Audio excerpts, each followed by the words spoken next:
यहाँ बड़ा interesting aspect हो गया, बहुत जबरदस्त मजेदार किस्सा शुरू हो रहा। अब यहाँ दो तरह के पक्ष रखे जा रहे हैं। एक पक्ष पेजिस्कियन रख रहा है कि यार हम मुसलमान सब एक है, शिया सुन्नी का कोई बैर नहीं है और हमें सबको अब मिल के लड़ना चाहिए और ये करना चाहिए, इस्लामिक दुनिया की ताकत है। Good good rhetoric. और यहां से अराची कर, अगर हम सब मुसलमान एक साथ आ जाए हमें कोई नहीं हरा सकता, ये वो। तो पेजिस्कियन और अराची मुसलमान वाला बैंड वैगन चला रहे हैं, ठीक है, मुसलमान एक ये शिया सुन्नी का बैर। यहां से बैंड वैगन चला रहा है ईरान का विदेश मंत्रालय। ईरान का विदेश मंत्रालय मौसवी को सिक्योरिटी काउंसिल का हेड बनाया। Now Mousavi will be the most hunted man after वाहिदी।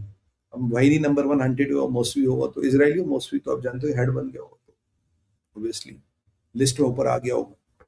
तो मौसवी ने कहा, कह रहा देखो जी ऐसा है, हमारा पॉइंट ऑफ व्यू बिल्कुल क्लियर है, हम इस अलायंस को पेपर अलायंस मानते हैं और हम जरा पूछते हैं मोहम्मद बिन सलमान से। ये ईरानी कह रहे, विदेश मंत्रालय मौसवी वाला गया, कह रहे हैं मोहम्मद बिन सलमान से पूछते हैं यार तुम अरब कैसे हो यार, तुमसे लड़ा नहीं जाता क्या? पहले अमेरिका के पीछे छुपते थे, फिर जाके इसको पकड़ लाए इसराइल को, इसराइल के बाद फिर पाकिस्तान की गोद में बैठ गए, अब पाकिस्तान से जेल नहीं भरा तब जाके तैयब अर्दोगन को पकड़ लाए। अरे भैया तुम मुसलमान हो, तुम लड़ना कब सीखोगे? मतलब when Arabs learn to fight, तुम लड़ो ना हमसे, तुम्हारे पास बेहतरीन जहाज है, बेहतरीन टेक्नोलॉजी हो, तो मैं मानता हूँ सऊदी के पास बेहतरीन वेपन है, तो लड़ने में क्या डर लग रहा था? तो तुम्हें लोगों की जरूरत क्या, कभी इसके पीछे छुपते कभी उसके पीछे छुपते, जबकि मैंने आपको शुरू से बोला सऊदी हमेशा मर्सनरियों से लड़ता, कभी खुद नहीं लड़ा। अरब शेख खुद नहीं लड़ते, ठंड पाते, अंगूर अंगूर खाते, हम थोड़ी नहीं लड़ेंगे, ये हमने पाल किस लिए रखे? तो ना यार तुम तो मुसलमान ही नहीं हो। ये ईरानियों ने कहा मुझसे तो मुसलमानों का ट्रेड होता है लड़ना, तो मुसलमान ही नहीं हो। चलो अच्छा वो काफिर घोषित नहीं कर दिया, आप तो काफिर भी घोषित कर देते हो आजकल बहुत जल्दी। तो वैसे पाकिस्तानियों ने मोहम्मद बिन सलमान को यहूदियों का दलाल तो पैसे पहले घोषित करा, क्योंकि पैसे नहीं देता ना आजकल। अब ये यहाँ सिस्टम चल रहा था, तो ईरान ने कहा यार ये कागज अलायंस है, हमें कोई फर्क वर्क नहीं पड़ता और हम वही करेंगे जो हमें करना है, अगर किसी की औकात हो हमें रोकना तो रोके। अब कल फोटोएं आ रही थी जी, नमाज शुक्राना पढ़ी जा रही है सब लाइन में, न्यू अलायंस फिदा नाकान मकान। अच्छी नमाज पढ़ना अच्छी बात है, पढ़नी चाहिए, नमाज शुक्राना भी अच्छी बात है, पढ़नी चाहिए। बट ये आपने फोटो वोटो लगाए सब इंटरनेट पे, बट इंटरनेट वॉज, बड़ी बातें हो रही थी, बहुत बहुत जबरदस्त। गुड। अब आगे क्या हुआ, आगे जरा सिचुएशन में थोड़ा टर्न आता है।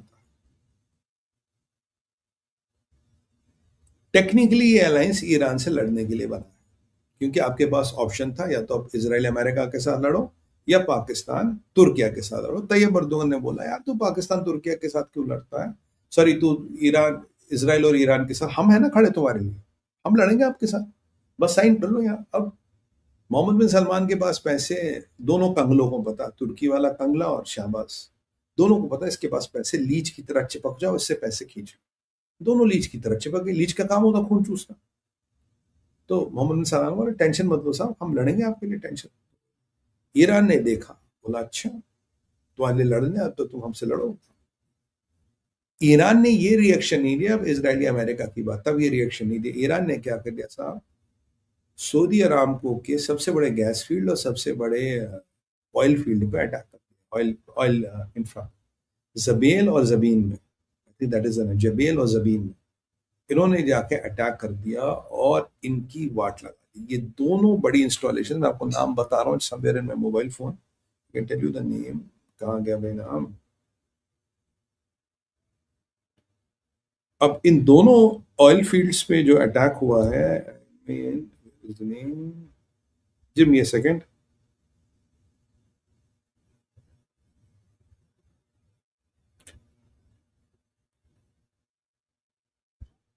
जिजान और जुबेल, जिजान और जुबेल, इन दोनों जगह पे इन्होंने अटैक कर लिया और एक गैस है ऑयल का इंफ्रा, दोनों में आग लग गई। अब दोनों में आग लग गई तो ईरान कहता देख भैया, तुमने टाई अप किया, तुमने नमाज शुक्राना उकराना पढ़ा, फोटो वोटो अच्छी छापी, दुनिया को डर लगा, हम भी डरे, पर हमने होते को ठोक दो इनको, देखी जाएगी अब कौन लड़ने आता है। ये पाकिस्तान का मुल्ला मुनीर आएगा गधे पे बैठ के, या तैयब अर्दोगन आएगा हवा वाले घोड़े पे बैठ के, कि कौन आएगा लड़ने। अब मैं देख रहा था, मैंने कहा यार अब तो पाकिस्तान मोर्चा खोल देगा, बलोचिस्तान से मोर्चा खोल के ईरानियों की ऐसी तैसी कर देगा, और तैयब अर्दोगन के F-16 नजर आएंगे मुझे यूं शूं करते हुए। भगवान कसम मक्खी भी नजर नहीं है, F-16 तो दूर की बात है। और यहाँ तो मुझे घला तो दूर की बात है, यहाँ तो मुझे खच्चर नजर नहीं आया। अब मुझे लगता है गधे के पास घास नहीं थी, और हवा वाले घोड़े के हवाओं में पंखों में थोड़ा कचरा आ गया था। तो अब बेसिकली कोई नहीं यार, हूथियों ने जबरदस्त अटैक कर लिया। हूथियों ने कहा बेटा अब तेरा ब्लॉकेड भी बढ़ा देंगे हम, और तेरे शिप्स को भी आने नहीं देंगे। तेरे हमने करीब 9-10 शिप रोक दी, एक आध 2 शिप तेरे फूक भी दिए। और अब तू बता क्या करेगा। न तेरे शिप जाने दे रहे और तेरे ऑयल इंफ्रा पे अटैक करे। अब पता किसको बुलाएगा। कल तुमने तो अटैक किया, बुलाओ तैयब बोल दो, बोला F-16 भेज दो तुर्की के। अब एक मेरा टेक्निकल पॉइंट है भाइयों, जो आप जिसमें आप मेरी मदद कर सकते हो। चलो ये तो बोल दिया attack on one is attack on other, attack on other is attack on three, बहुत बढ़िया बात है। पर एक बात बताओ, जब पाकिस्तानी 93,000 लोग पतलून उतार के सरेंडर करेंगे अगली बार, तो वो सरेंडर सऊदी का सरेंडर होगा, वो सरेंडर या तैयब अर्दोगन का सरेंडर होगा। ये भी होना चाहिए, एक का सरेंडर सबका सरेंडर है। जब पाकिस्तान फिर भीख मांगने आएगा सीज फायर कर लो, तो ये सऊदी का सीज फायर माने या ये तैयब अर्दोगन का भी सीज फायर माने। और जब हम एक को हराएंगे तो फिर कितने हारेंगे। तो मतलब सरेंडर में क्या क्या होगा, ये भी उस मिलिट्री मेमोरेंडम में चीजें होनी चाहिए, क्योंकि पाकिस्तान है तो सरेंडर करेगा या सीज फायर मांगेगा, तो अगली बार तो उनका भी फिर वही होगा, सरेंडर सीज फायर। अब यहाँ तो हम सवाल ये है कि हूतियों से भिड़ने के लिए कोई आगे ही नहीं आ रहा, सब अपने अपने ठंड पाके बैठ गए, जनाब हम हूतियों से नहीं लड़ेंगे। उसके भी कारण है क्यों नहीं लड़ेंगे। तो हूतियों ने जबरदस्त अटैक, हूतियों ने कहा अभी और अटैक करेंगे, तुम्हारी शिप्स की ऐसी तैसी करते जो मोहम्मद बिन सलमान कर सकता। अगर ईरान के विदेश मंत्रालय कह रहा हमें इस कागजी अलायंस से डर नहीं लगता, और खबरदार किसी ने बीच में आने की कोशिश की, किसी को नहीं छोड़ेगी। देखो Iran is a man with no demands, कह रहा हम तो मरेंगे, तुम सबको जले जाके ठोकेंगे, बेटा बीच में मत आना। ईरान ने धमकी दी, चुप चाप शू शाह शू। तैयब अर्दोगन तो ऐसे बैठा है, और वो फिदान हकान तो टेबल के नीचे छुपाए हैं मेरे, और वो मुल्ला मुनीर तो गधे के सर से सींग गायब, कोई नहीं आया हूती उससे लड़ने। भाई यहाँ तो ईरान की सेना भी नहीं है, तो हूती है, उनसे भी लड़ने की औकात नहीं। और तबीयत से अब वो क्या करेंगे, वो तबीयत से इनका तेल पानी फूकेंगे, क्योंकि अब अमेरिका भी बचाने नहीं आएगा सलमान को। अमेरिका कह रहा तूने अलायंस कर लिया ना भाई, कर ले। लास्ट टाइम इसराइल ने बचाया, अमेरिका ने बचाया, अमेरिका इसराइल क्यों बचाने आएगा, बोले तुम कर लो, तुम्हारे पास दो दो जंग बहादुर है, दो दो जादी है तुम्हारे पास, तो बुलाओ उनको, वो बचाएंगे तुम्हें।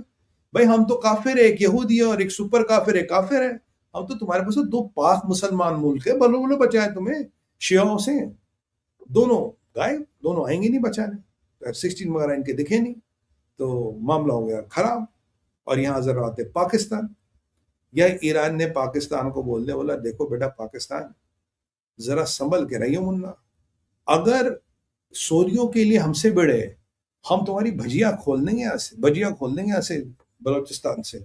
और बलोचिस्तान वैसी धागों से लटक रहा है, और इतने मिसाइलें दागेंगे, इतने मिसाइलें दागेंगे कि मुल्ला मुनीर के पिछवाड़े में आग लग जाएगी। बेटा पंगे मत लेना हमसे, इन्होंने बोल दिया। तो और यहाँ पे ख्वाजा आसिफ की बेचारे की सिट्टी पिट्टी गुम हो गई, बुढ़ापे में उसकी कच्ची हो गई। अब क्या हुआ ख्वाजा आसिफ के साथ, कल कह रहा था अब भारत पे और इसराइल पे हम हमला करेंगे, ये दोनों आतंकवादी देश है। इसराइल तो इलिजिटिमेट कंट्री, अब ख्वाजा 4,000 साल का इतिहास है इजिप्ट का, सॉरी इसराइल का। तेरे को तो पैदा हुए 75 साल हो गए, तेरे पाकिस्तान को वो तो 4,000 साल पुरानी सिविलाइजेशन है कम से कम, उतना तो रिटर्न रिकॉर्ड है। तो अब खैर ये मदरसे में इतना कहाँ पढ़ाते ख्वाजा साहब, आपको नहीं पता। पाकिस्तान के मदरसे वैसे ही फेल है, वहां भी फर्जी मदरसे होंगे। एनीवे, तो अब मदरसा छाप, तुम्हें कहना मदरसे का अपमान करना, तुम्हें उससे भी नीचे कुछ चाइनीज मदरसा छाप हो तुम, मतलब नकली मदरसा, चाइनीज मदरसा छाप हो तुम मदरसा छाप ही नहीं हो, मदरसे का अपमान नहीं करना चाहता, तुम उससे भी नीचे लेवल के गलीज हो। तो अब ये कल धमकियां वमकियां दे रहा था, अब इंशाल्लाह मुसलमान आएंगे, अटैक करेंगे, भारत को दिखा देंगे, ये कर देंगे वो कर देंगे। बहुत जबरदस्त ख्वाजा साहब, जबरदस्त यार, ग्रेट। फिर आज थोड़ी बहुत हवा निकली तो सऊदियों से पूछा, बोला भाई साहब ये तुमने कल मिलिट्री पैक्ट में कहते तुम्हारे जंगजू कहाँ है, मुजाहिद कहाँ है, मुजाहिद मर्द मुजाहिद कहाँ रह गए? सोजियो ने कहा देखो ये जो पैक्ट है ना, इसमें मतलब जो अटैक का है उसकी डेफिनेट कुछ सोजियो ने बेसिकली बात घुमा दी। पर ये मिलिट्री पैक्ट है, पर इसमें मतलब ना इफ्स बट्स इधर उधर होने लगा। तूने कहा भट्टा समझ गया, तुम्हारी तो ठक हो गई है। मतलब कोई कहता ना, एक कहते हैं कि बिस्मिल्लाह फेल, वो बिस्मिल्लाह फेल वाली परिस्थिति हो गई, बिस्मिल्लाह फेल हो गए। पर अब ख्वाजा से पूछा, बोला कल तो तू बड़ा इसराइल को धमकी, भारत को अब तो बातचीत करने का तो सीधा जंग करेंगे, फतह करेंगे, ये करेंगे वो करेंगे, तो बहुत जबरदस्त। तो ख्वाजा से मुझे, ख्वाजा साहब ये बताओ, ये ईरान वीरान पे अटैक, मतलब ईरान अटैक करा, आप क्या करोगे हम? तो ख्वाजा साहब कह रहे देखो यार, ऐसा है अभी जो मसौदा है ना, ये एग्रीमेंट, ये अभी हमने ठीक से नहीं पढ़ा। अरे ठीक से हम पढ़ेंगे, फिर समझेंगे, फिर जानेंगे, और फिर हम तुम्हें इसको जवाब देंगे। बोले ख्वाजा, कल तो तू बड़ा फुदक रहा था इसराइल और भारत के नाम पे, तब कल तूने सारा पढ़ लिया था, आज तुम्हारी औकात सामने आ गई और आज तुमने कुछ नहीं पढ़ा। आज तुझे पता ही नहीं एग्रीमेंट क्या था। अगर एग्रीमेंट नहीं पता था क्या, तो कल भोंक क्यों रहा था? कल भोंकने का मतलब क्या था तेरा? कल चुपचाप बोलता मैंने एग्रीमेंट, निकल तो तूने सारा पढ़ा तो इंशाल्लाह ये कर देंगे, वो कर देंगे। ये वो वाली बात है ना, पहले तालिबानियों को जमाई कहते थे तुम, तालिबानी तो हमारे जमाई, हमारी बेटियों से शादी की है। फिर कह रहे तालिबानी गद्दार है, ये हिंदू है, ये हिंदुस्तान की सेना है, ये आरएसएस की सेना है। मतलब तुम्हारा यार कोई धर्मीमान भी है? मतलब इतने गंदे नाली की नजाजत हो कि कुछ भी बोल देते हो। पहले कहते हो कि तालिबान हमारे जमाई, फिर कहते हैं हिंदुस्तान का फितना है, हिंदुस्तान की ये है, ये तो हिंदू है, तो आरएसएस की सेना है, और तब कहते हो ये तो काफिर है, तालिबानी काफिर है। अब तो मोहम्मद बिन सलमान को काफिर कब करोगे? मैं तो उस डेट का वेट कर रहा हूँ, तुम उसको भी एक दिन काफिर बोल दोगे। अब भाई किंग अब्दुल्ला साहब को काफिर मत बोलना, प्रॉफिट साहब के डिसेंडेंट है, कुफ्र हो जाएगा, ये मत करना तुम। और तुम्हारा कुछ नहीं भरोसा, पैसे कोई काट दे तो उनको भी कुछ बोल दोगे। ऐसे बड़े इज्जत वाले व्यक्ति है किंग अब्दुल्ला, तुम्हारी तरह नहीं है, मतलब अजनी ना इधर ना उधर। अब बेचारे अजनी खुदा करे। चलिए, अब आज ख्वाजा आसिफ की सिट्टी कर नहीं नहीं, मतलब जनाब देखो ऐसा है वैसा, ये इधर उधर बात घुमाने लग गया। अब एक और कहानी है। कहानी ये है कि कुछ शिया मौलवियों ने पाकिस्तान के एस्टेब्लिशमेंट को धमकी दी। बोला जनाब ऐसा है, इतिहाद वितिहाद तो आपने कर दिया, पर ऐसा ना हो कि आप ईरान के खिलाफ खड़े हो जाओ, और अगर आप ईरान के खिलाफ खड़े हो गए तो हम भूल जाएंगे हम पाकिस्तान में रहते। आय हाय हाय हाय हाय, ये आ गया मजा। इसीलिए ईरान ने कहा, कह रहा है इस कागजी अलायंस को तो मानती नहीं, ले होती हो जाके ठोको, देखते हैं आप कौन बचाने आता। अमेरिका इसराइल भी नहीं आएगा बचाने। मोहम्मद बिन सलमान साहब क्या पंगा ले लिया, किन के चक्कर में पड़ गए? ये इसराइली लड़ते हैं, अमेरिकन लड़ते हैं, तो दोनों ठस हैं, ये कहां से लड़ेंगे? अरे आप इनके वो छाती पे मेडल देख के तो नहीं इंप्रेस हो गए? अरे वो चाइना में बने हैं सारे, तो चाइनीज मेडल लगा के घूमते हैं ये। एनीवे, तो अब इनका मामला हो गया खत्म। तो जब शियाओं ने धमकी दी, और मुल्ला मुनीर की समस्या है इसकी आधी सेना सुन्नी पंजाबी है, मुसलमान, बाकी शिया भी है, बलोच भी है, हजारा भी है, शिया काफी मात्रा में। और अब इसको लगा यार, अगर शियाओं ने बगावत बगावत कर ली तो भारी हो जाएगा भाई, नौकरी बचाना भारी हो जाएगा, नौकरी का जान बचानी भारी हो जाएगी। तो चुपचाप बैठ गया। तो आज ख्वाजा आसिफ को पता ही नहीं कि एग्रीमेंट में है क्या। चलो ख्वाजा आसिफ, तुसी भी ग्रेट हो, हाँ? चलो मैं एग्रीमेंट जब मिल जाओ ना, इंशाल्लाह तब बात करेंगे, उसमें है क्या। फिर धमकी वमकी देने आना, हाँ? चड्डी पहन के, हाँ, धमकी देने आना। पर पठानों के एरिया में चड्डी पहन के मत जाना, बहुत डेंजर है, बहुत डेंजर है। पठानों के एरिया में मत जाना चड्डी वड्डी पहन के, वेरी डेंजरस। चलो, अब चलते हैं साहब तुर्की और यूक्रेन की बात। अब क्या हो गया कि एक कहावत है कि कैट हैज 9 लाइव्स, बट एक और कहावत है overconfidence kills the cat. अब 24-48 घंटे नहीं हुए, मक्का एक्ट या पैक्ट वॉटेवर साइन करे, हाय हाय हाय, कितना जज्बाती हो गए, कितना रुतबा आ गया। तैयब अर्दोगन ने आज बोला कि यार सीधा सीधा पंगा लेंगे पुतिन के साथ। अब पुतिन के साथ इसकी क्या दुश्मनी?